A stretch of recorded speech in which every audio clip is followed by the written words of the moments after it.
Hi, this is Alex, and if you love music, well, you've come to the right place because we're all about albums. Well, I'm so excited. It's finally here. It's Aimee Mann Day. Yes, indeed. Her new album dropped today. And I feel like Steve Martin in the movie The Jerk. The new phone book's here. The new phone book's here. The new phone book's here! The new phone book's here! Very exciting day. When a new album by Aimee Mann comes out, it's a very special day for me, as most of you who have seen my channel before know that I'm a big Aimee Mann fan. Her new album is entitled Queens of the Summer Hotel, and it is based on the book Girl Interrupted. First, a little background on Aimee for those of you who aren't as familiar with her. She is from Virginia. She went to the Berklee College of Music in Boston, and there her first band was called the Young Snakes. After the Young Snakes, Aimee became a member of the band entitled Till Tuesday, and their first album, Voices Carry, had a huge hit, which was the title song, which went up to number 8 on the charts, and they got a lot of critical acclaim.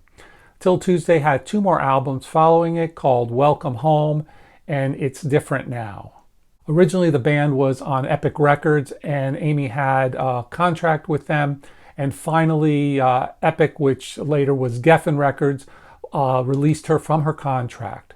In 1993, she released her first solo album entitled Whatever.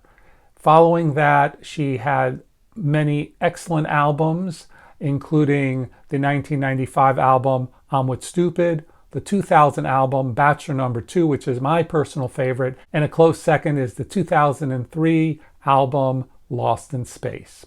Following that release, Aimee had several other albums, including The Forgotten Arm, Smilers, Charmer, and the 2017 release of Mental Illness.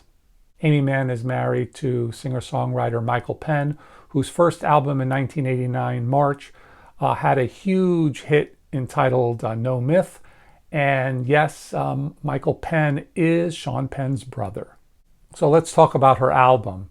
Yes, it is probably vastly different from albums she's done in the past, although it is definitely Aimee through and through. This album has pop sensibilities, as is typical of Aimee, as well as her very strong lyrical ability a la the Gershwins and Cole Porter. She has a great ability to manipulate words as well as have a wonderful poetic delivery. Although the music is very important and sets a mood, I believe that the lyrics here are the star of the show. I can see this as a Broadway musical, but really a more dramatic type of musical. This would be much like a movie soundtrack, which is setting a mood.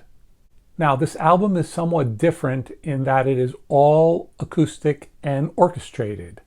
She has several musical instruments, including violins, cellos, and upright bass.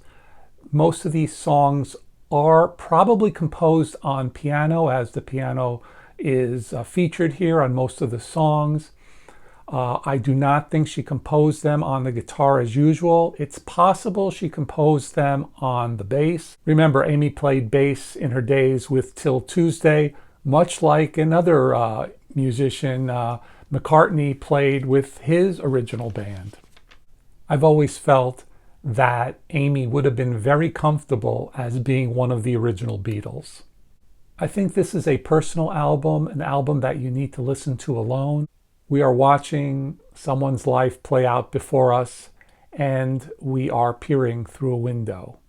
This album is most similar to songs from a previous album entitled Lost in Space, where it deals with solitude. Additionally, I see some similarities with this album with some of the tunes from her previous release, Mental Illness. The only other album that came to mind when I heard Queens of the Summer Hotel was an album back in 1974 that was both quirky and very hard to forget. This album is entitled Pinafore Days, and it was by the British band Stackridge. I don't think anyone will be humming any of these tunes. I think the tunes are more haunting and stick with you. When I listen to these songs, I think of small vignettes in people's lives, and I can't help but reflect on my own life. I believe this is an album that only a mature artist can record. This is not to say that you have to be old to record an album like this, but you definitely have to have many life experiences and probably has had some loss and suffering. I hope I'm wrong, but I think that several critics and several of the casual listener will dismiss this album by Aimee Mann, and I think it will be a huge mistake, much like Astral Weeks was dismissed originally by Van Morrison, which later on many see as his greatest work to date. And I think that this album by Aimee Mann may be later on considered one of her great works. I think rating this album is silly. I think that each of you should listen to the album and come to your own conclusion. Additionally, I don't even want to talk about the sound quality, as I yet do not have the vinyl or CD with me to listen to. I just listen to this as a download.